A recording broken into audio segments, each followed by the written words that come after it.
Hello everyone, it's Brett T. Lionheart84 and I've got a temporary break in the rain so I can come outside and just tell you one of the things that I was planning to do this winter about moving some plants. It's an absolute quagmire out here. It has rained and rained and rained and my lawn is absolutely muddy and flooded. The water's not draining away. There's it in front of my summer house and it's absolutely horrendous. Anyway, plans for this winter. One of my plans, it's going to be bye Luma Apiculata.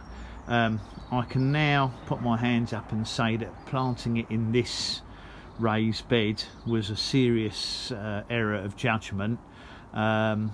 Basically the plant has grown insanely. It's now a good 8 feet tall and it's completely overwhelming everything in this little raised bed. It's also leaning over, if I can get round the side, it's also leaning over at 45 degrees, which is ridiculous, and it's just not it's not suitable for where I've planted it. Now in addition to that, I've got in front of it planted in the border 1 or 2 honeyberries. Now I feel that whoever came up with the name for these should be prosecuted under the Trade Descriptions Act, because the last name I would apply to these is honeyberries. They've been a complete waste of time for me. Of course I don't know what variety they are. They produce just a handful of berries, probably because of the competition from the Luma. They produce a handful of berries that are small, sour.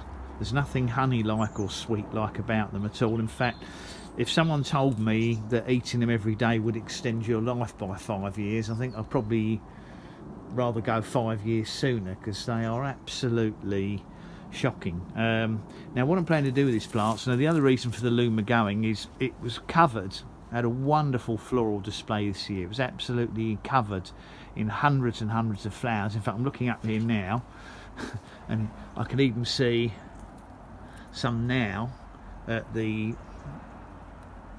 well into autumn, right at the beginning of November. So it's nice to see flowers on it, but it produced hundreds and hundreds of flowers and not a single fruit.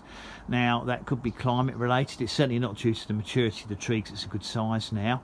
It's also possible that some Lumas Apiculatas, because a lot of them would probably have been grown from seed originally, a lot of them, it's possible they're not self-fertile. I know one of my friends on YouTube,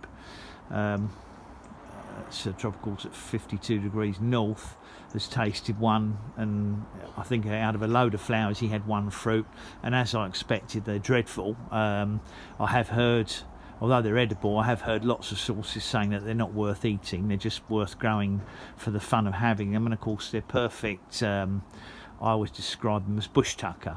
They're survival berries. You could eat them if you were starving in the wild, but you wouldn't necessarily put a load of space to one side for them to grow them in the UK, unless you've got a nice large garden, because they're a lovely tree. But what I'm going to have to do with this one is cut it back really hard, probably by 2/3. I mean, I will try and save it because I don't particularly want to throw it on the compost heap, but I'm going to cut it back to roughly 1/3 of the height it is now, and attempt to remove it from this raised border, and do the same with honeyberries. I don't care about saving those, because they really are dreadful fruits as far as I'm concerned. I heard there's one particularly good variety, but it could be to do with our climate and the fact that they're young plants and they're in too much competition with the Luma. And it is lovely to see the yellow flowers on them very early in the spring, because they are a very early berry. But for my tiny little garden, and particularly my tiny little raised bed, both these types of plant have no space, because I've got 2 Chilean guava cacao in there that I would like to do well.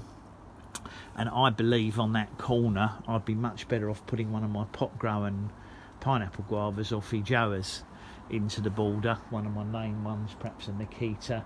I'm going to carry on growing my others in pots, but they certainly do better in ground, and I would get more fruits if I was to do that. So that's my plan sometime over winter in the next month or two. I may or may not video it depending on the weather, but as I said, if I can get it into a large pot, and I have got some very big fabric pots I bought, if you've seen that video, it would be nice to save the Luma, but I'll either keep on growing it in a pot if it survives the transplant, which is why I'll do it in winter, or I might be able to find space for it in my parents' garden because it's a nice ornamental. But that's my plan for sometime in winter. Obviously I will do an update on it when that happens, but in the meantime I just wanted to say thank you for watching the video.